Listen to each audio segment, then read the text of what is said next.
தேவனுடைய பரிசுத்த நாமத்திற்கு மகிமை உண்டாவதாக. இந்த காலை வேளை உங்கள் அனைவரையும் ஆண்டவராகிய இயேசு கிறிஸ்துவின் இன்ப நாமத்தில் உங்களை அன்போடு வாழ்த்தி வரவேற்கிறேன். விண்துளிகள் வாயிலாக இந்த நாளே உங்களை சந்திப்பதிலே மிகுந்த மகிழ்ச்சி அடைகிறேன்.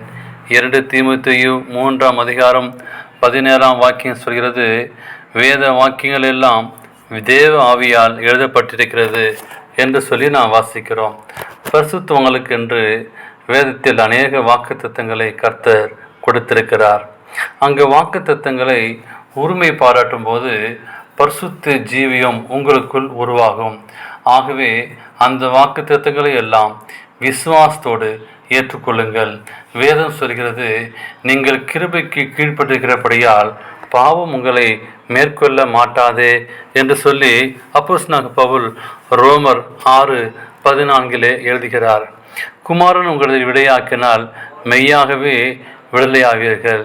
பரிசுத்தமாக்கப்படுவதை ஒரே பலியினாலே அவர் என்றென்றைக்கும் பூர்ணப்படுத்தியிருக்கிறார். பாவ சோதனைகள் வரும்போது வேத வாக்கியங்களை கையில் எடுத்துக்கொள்ளுங்கள், அவைகளை அறிக்கை செய்யுங்கள். பாவம் என்னை மேற்கொள்ள மாட்டாது என்று சொல்லுங்கள். என்னை பரிசுத்தமாக்குகிற தேவனுடைய கரத்தில் நான் இருக்கிறேன், என்னை யாரும் அவருடைய கரத்திலிருந்து பறித்து கொள்ள முடியாது என்று சொல்லுங்கள். சாத்தான் உங்களை விட்டு ஓடி போவான். வேதம் சொல்கிறது, தேவனுடைய வார்த்தையானது ஜீவனும் வல்லமையும் உள்ளதாயும் இருபுறமும் கருக்குள்ள பட்டயத்திலும் கருக்குள்ளதாயும் ஆத்துமாவையும் ஆவியையும் கணுக்களையும் ஊனையும் பிரிக்கத்தக்கதாக உருவ குத்துகிறதாயும் இருதயத்தின் நினைவுகளையும் யோசனைகளையும் வரையறுக்கதாகவும் இருக்கிறது. பரிசுத்த பாதைக்கு வழிகாட்டுவது தேவனுடைய வசனம்தாம். வேதம் சொல்கிறது, கட்டளையே விளக்கு, வேதமே வெளிச்சம், போதக சிச்சையே ஜீவ வழி. தாவீது சொல்லுகிறார், உம்முடைய வசனம் என் கால்களுக்கு தீபமும் என் பாதைக்கு வெளிச்சமாய் இருக்கிறது.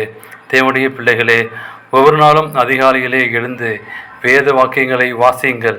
அந்த வேத வசனங்கள் உங்களோடு பேசட்டும், உங்கள் வாழ்க்கையை வழிகாட்ட செய்யட்டும். வாசித்த வேத பகுதி நான் அதன்படி நடக்கிறேனா, கீழ்ப்படுகிறேனா, அர்ப்பணித்திருக்கிறேனா என்று ஆராய்ந்து பார்த்து வேத வசனத்தின் பாதையிலே உங்கள் வாழ்க்கையை அமைத்து கொள்ளுங்கள். வேதனை உண்டாக்கும் வழி இடத்தில் உண்டோ என்று பார்த்து நித்திய வழியிலே நடத்தும்.